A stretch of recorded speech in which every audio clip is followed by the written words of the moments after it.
Hi, welcome to today's episode of Transfer Tea. Today I'm here with Max. I'm very excited about this episode, but before I get into asking all my questions, I'm going to let him introduce himself. Hi, my name is Max Rothe. I'm a transfer student from College of San Mateo, but I took classes at College of San Mateo and Skyline. I transferred to San Jose State during the pandemic. My first semester was in January of 2021. I graduated with a bachelor's degree in mechanical engineering, and now I'm doing my master's. Awesome. So I always ask why community college and like what led you there. Yeah, when I was in high school, I got moderately good grades. I was an A and B student. I always knew I wanted to do something kind of towards engineering or business. Those were like my two areas of interest. And I just never had a dream college. I never had a dream school I wanted to go to. I was in the position of like the shopping for colleges, kind of, classic junior in high school, and just nothing really felt super exciting. A lot of my friends were going to the trades, and a lot of other friends of mine were going to community college, and it just felt like the most natural step. The other thing, like kind of on the other side of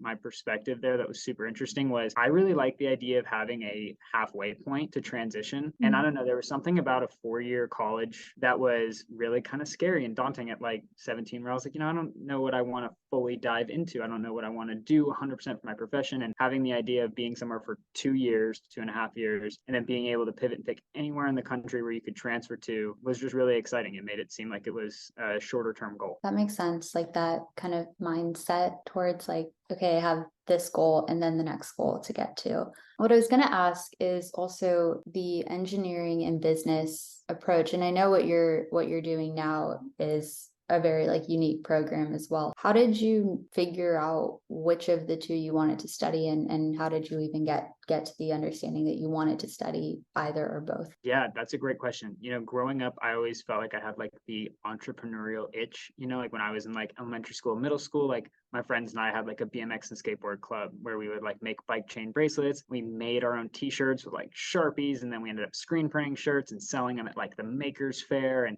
we would do kids' birthday parties and built our own ramps and stuff, and like anything we could do for it to make a little bit of money and, just be in front of people and be selling. And so I was always super interested in business, but my dad's a machinist. And so I also grew up in his machine shop. So it was both of those kind of interests from when I was really young, like the business interest, and then also having like the mechanical fabrication, always working on stuff, welding go-karts, welding frames for go-karts and working on my BMX bike and stuff. So I was very interested in both. What made me decide to study engineering as opposed to business was when I got to community college, I figured I should go for the hardest degree I can get, like as far as academically challenging, because, and it's true at this point, like I talk a little bit about what I'm doing now after graduation and my master's and everything. But like when I tell people, oh, I'm a mechanical engineer, they say, oh man, you must be really smart. And that's honestly a big reason why I feel like that degree it's important for me as a person. Is like I think having it took me 5 years to go through college, and to have the more challenging degree under my belt, I feel like is going to be more beneficial for me long term in my career. That's really interesting. Did you kind of find other ways to continue to like have business as a part of what you were doing while you were studying engineering? Yeah, absolutely. In fact, a lot of the projects that I did as an engineering student, so like, you'll have a class, like we had one at San Jose State called ME 154, which is a mechanical systems design class. And just like a lot of other classes, you have a semester long project where you and a couple other students get together and you work on some sort of project. You have different milestones. You have maybe a bill of materials, some CAD drawings for it. And you have to either submit like a prototype or a demo or some video of everything you did. And whenever I would do any of these projects, I would always do a product that I thought could be commercialized. So I would always do, instead of like, oh, like I want to make like a simple, like a chair or like a, folding chair or whatever, I would thinking like, okay, like what's a problem that's going on in my life? What's something that I would want to buy? So I designed like a water bottle cleaner mechanism that like could open up and have like sponges on the ends and stuff, where, we could theoretically enter it in a business competition that was going on at San Jose State. So we actually did that for my senior design project. So we won the best senior design project of the year with a electric vehicle conversion kit. And we also won the Silicon Valley Innovation Challenge, one of the prizes there last year for one of the best overall innovations. That is so cool. I think it's something that a lot of younger students don't really realize, that you don't need to like box yourself into this one category or major. I feel like I say it all the time to people majoring in politics, because you don't need to be pre-law. You don't need to go into government. Well, congratulations. But that's really cool. I like that you maintain that like entrepreneurial itch the entire time. No, I mean, there's plenty of ways both at community college and at your 4-year university to get involved and to be involved in campus with things that you're interested in and not necessarily what your major's aligned with. And I think think it's one of the most important things about having a good overall college experience is really leaning into the extracurriculars that you're interested in and not just conforming to what your degree would suggest that you should do. So if you're potentially a business student, maybe joining the entrepreneurship club is super cool and exciting for you. But if it's not, join the tennis team, join the SJSU skate team, or whatever it might be that's interesting to you. How did you use that mindset both in community college and then at your 4-year? Did that change at all, or was that able to remain consistent in both places? That's a really good question for me, particularly. When I was in community college, I worked through the entire time. I worked between 20 and 40 hours a week, like my entire community college experience. And so I was actually not very involved in community college. And it shifted for me when I transferred, because I actually ended up leaving the job that I was really involved with about a semester into my time at San Jose State. And it gave me a little bit more time to be involved and to kind of like find out what's going on campus. And that's when I really transitioned from thinking of college as like a box to check to being somewhere that I enjoyed. It felt more like time well spent. It felt like it was more enjoyable for me. And it's the exclusive reason why I'm now doing a master's program and also working for San Jose State. Could you talk a little bit more about, I guess, just maybe how it feels to go to community college and have such a commitment to something outside of it? Because it's also a question that I get, because it's just a reality. Like, not every student has the time or the means or the desire to be involved on campus. And so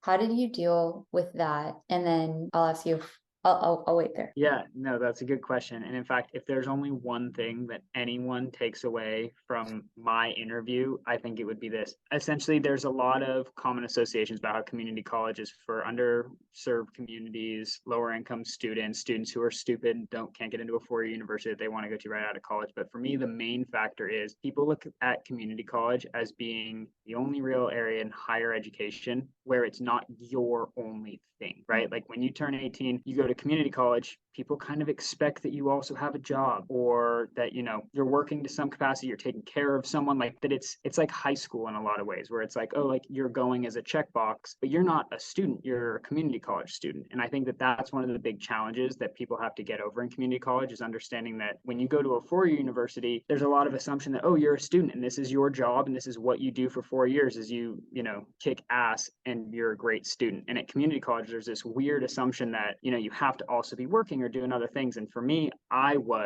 and it was really challenging. It made it hard for me to be motivated in my classes and super engaged on campus. I actually did really pretty good academically, but I would show up and then I would take off right after my class. Like, I didn't make a ton of friends in community college. I didn't get involved. And it was like, I could not describe it any better than it being just a box that I was checking every week. Interesting. And that is like the experience that you had, and that's absolutely okay. Like you said, what did being involved at San Jose State do for you outside of, because academics are academics, they're kind of just whatever, but what did being involved do for you as a person or as a student? Yeah, being involved on campus at San Jose State and really realizing that like faculty, staff are there for student success and for you to have a good, college experience and get the most out of the university as you can, was really a transition point for me from associating college as being just a box to check and transitioning it to being something that I was actually enjoying spending my time there. I enjoy spending time at San Jose State. I started to make a lot more friends, started hanging out in the study spaces in the engineering building. I started helping plan events. It really changed a lot for me. And I think that, community college was perfect for me because I was going, I didn't know this, but my second year pandemic started, and like being able to focus on work and just get my GEs done, right? My general education requirements done, and then transfer locally to San Jose State. I grew up in the Bay Area. It's one of the best schools that I could have gone to for all the priorities that I had at the time and still have now. It was good, but it truly was just a box to check. But at the 4-year university, you think about all the things you might have missed out on in community college, like having like the dorm experience or like the true 4-year college experience. And like, I think I am really glad that I got involved because it gave me everything that I think I could have wanted from having a true college experience. That's really nice to hear that it all sort of felt kind of good how it played out. And I hope that that's like a relief for some people listening to this, because that's another question, like, oh, like, am I missing out on the experience or will I get any of it? But I very much agree that it's not the same, but I think by the time you transfer, there is something else that you want out of your experience anyways. I think that's super insightful. Like,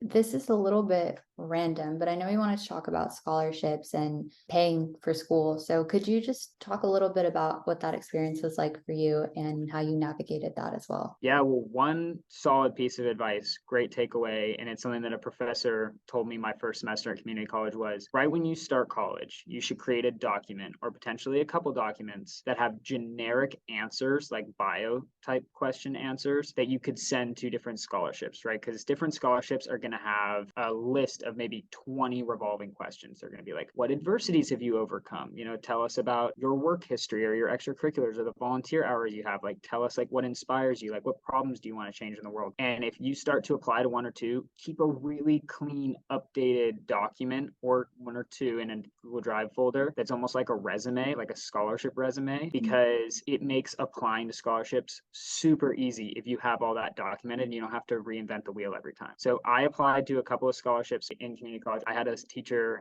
walk into my room. It was the same one that gave me this advice. This is when he gave it to me. And he said, the NSF, the National Science Foundation, gave me $10,000 to give to students. And I have 5 $2,000 scholarships. And I forgot to do a competition or an application or anything. He goes, the first 5 people at my office today at 12 o'clock with a written bio of themselves, a printed resume, and the answer to these 3 questions will get the $2,000. And he verbally said those 3 questions. And then he walked out of the room and my class was getting out at 11:45. And I walked out with him. I left my class. I went to my computer in the hall. I typed all that stuff up and then I printed it out and walked into his office and I was waiting for him at noon, handed it in. He's like, okay, see how you did. And as I was walking out, he was like, did you have all this or did you just write it? And I was like, I just wrote it. And he's like, and that's when he gave me that advice. He's like, look, stuff like this is going to happen. You should always be applying to scholarships. He told me, whatever, we had a full conversation after this. And I ended up winning the $2,000 scholarship as well in community college, which was amazing. But his thing was he paid for his graduate school because he won 2 $15,000 scholarships year after year because he was the only one who applied. That is the best. No, absolutely. So colleges have their own scholarship portals. College of San Mateo and Skyline had a really easy one where it's just 4 questions and it automatically sends the application to any of the scholarships that you're eligible for. I would definitely recommend you get your English or history teachers to help you write, copyright them if needed. Use ChatGPT to like wordsmith stuff if you need help, but don't lie, obviously. And yeah, apply to as many scholarships as you can, like every single year. Set a goal for yourself. It's truly the only free money you'll get in college. I mean, all of that is very good advice, but also just applying because you have no idea what's on the other side of that is, I mean, I feel like it translates to so many things. So many people were like, oh my God, like you were president of Phi Theta Kappa. I was like, there was no, it was just me. There was no competition. It's not very impressive, but from the fact that you were president. Exactly. Like you started a club because or like you're president of a club because no one else wanted to be, or you like won XY thing because no one else was like, that's okay, you still did the thing. So I really like that advice for scholarships. And I think for plenty of other things, it's just, you should just try. I want to kind of move into the space of maneuvering within a very large school, especially transferring from, I guess they're not small schools, but they definitely feel small because your class sizes are really small. And like you said, people are commuters. There's not a lot of people on campus. So how did you, to me, like I said this to you already, but like you seemed so like well connected at San Jose State, like seemed like you knew what you were doing, seemed like you had friends. Very much didn't seem lost to me. So I guess how did you do that? Because I contrast that to experiences of other people and not everyone was there, if that makes sense. Yeah, no, I mean, it's easier said than done, but truly getting involved is the theme, like it through and through. And so if it's little things like reading all the annoying emails that come out, like the ones from like the president and the provost and the head of student affairs, all the ones that arguably aren't relevant to you in your day-to-day life as a student, even if it's just reading the emails and giving those a few minutes of your day, finding out what cool events might be going on, going to different events. If you're an engineering or STEM student, joining the Mesa engineering program that's available at your college or campus, if it's available to you, is a great resource, like going to study rooms. All those things are super important. For me, my first thing was, it was the middle of the pandemic and I transferred. My first semester was online. And so I would watch and see who asked questions in my Zooms. And then I'd send them like direct messages on Zoom being like, I would be like, let's connect or whatever, let's talk after, like, let's make a study group, because I was like, I want to, make friends with people who are more audible and like who are like obviously have initiative and like are excited to be in class and aren't just sleeping through a lecture, And so for me, I was like trying to reach out and meet different people through whatever way possible. And then when it came to campus, like being on campus in person, I think, being nice and like smiling to people goes a long way. Like people in college everyone's here with their own like set of circumstances. Everyone's a little tired. Everyone's a little overworked. Everyone works, you know what I mean? Everyone's stressed from their classes. And I think being someone that is just always around and smiling and kind of asking people how they're doing, and if, there's any time to like study together or work on projects or whatever, I think it goes a long way. I completely agree with that. And I actually remember Zoom was so weird. And I am probably very introverted, but I remember reaching out to some students and just being like, hi, I'm new, I'm very lost. Like, can you just like help me? And like just doing phone calls with students, or like them just sending me emails with links and being like, oh, you should look at this or look at this. Like people are more than happy to help you. But yeah, they can't help you if you don't ask for help. Yeah. And and even as like we move into the in-person, away from COVID and stuff, and like I'm sure a lot of classes are still asynchronous, a lot of classes are still online and stuff. Good advice is really just to like go to office hours if you have a question, reach out to people if you have questions. Like don't hide that stuff and resort to Google necessarily. Like go to other humans who might also have answers and who you can also make connections with at the same time. Absolutely. Or ask in the transfer sheet Discord. Yes. Discording myself. No, Discord was huge. I use Discord for every one of my classes all throughout San Jose State. Every single one of my classes had a Discord. Wait, that's actually really cool. We didn't have that.